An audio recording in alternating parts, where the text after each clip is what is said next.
Қайырлы күн баршаңызға. Мен Қосарал орта мектебінің мектеп директорының тәрбие жөніндегі орынбасары Қарабалина Жайнагүл Қуанышқызы болам. Жалпы мектептің тәрбие жұмысының басым бағыттарының бірі азаматтық, патриоттық, құқықтық тәрбие.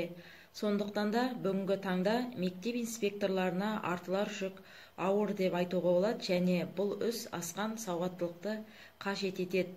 Қосарал орта мектебінің мектеп инспекторы Орақов Нұрқуат Болатұлы нағыз осындай маман деп айтуға толықтай болады. Нұрқуат біздің мектепте 2016 жылдан бері қызмет атқарады. Тек қана біздің мектепте емес, Махамбет аудандық білім бөліміне қарасты Қызылүй, Есбол, Еңбекшіл, Алға орта мектептеріне де бекітілген. Нұрқуат өз ісіне асқан жауапкершілікпен қарайтын, білімді және заң тұрғысынан алғанда теориялық өте сауатты маман. Оның бойында заң қызметкеріне тән қаттылық емес, балаға деген жанашырлық, мейірімділікті байқауға болады.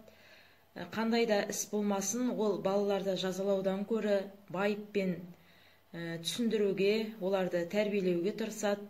Азамат тұлға болып қалыптасуына өз үлесін қосып келеді. Нұрқуат мектептің педагогикалық ұжыммен, білім алушылармен, олардың ата-аналарымен құқықтық сауаттылығын арттыру мақсатында жұмыстар атқарып келеді. Апта сайын лездемеде балалардың құқықтары мен бостандықтары туралы, мектеп ережесін сақтау туралы үнемі айтып, ескертіп отырады. Олармен профилактикалық рейдтік іс-шаралар жүргізеді. Мектеп әкімшілігімен бірлесе отырып, дөңгелек үстелдер, пікір алмасулар, заң қызметкерлерімен кездесулер өткізіп келеміз.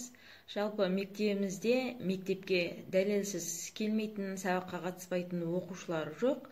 Алайда болған ішінара болып қалған жағдайдың өзінде ол балалармен сол себебін анықтауға, жайсыз отбасындағы балалармен жұмыс атқаруға еңбектеніп келеді.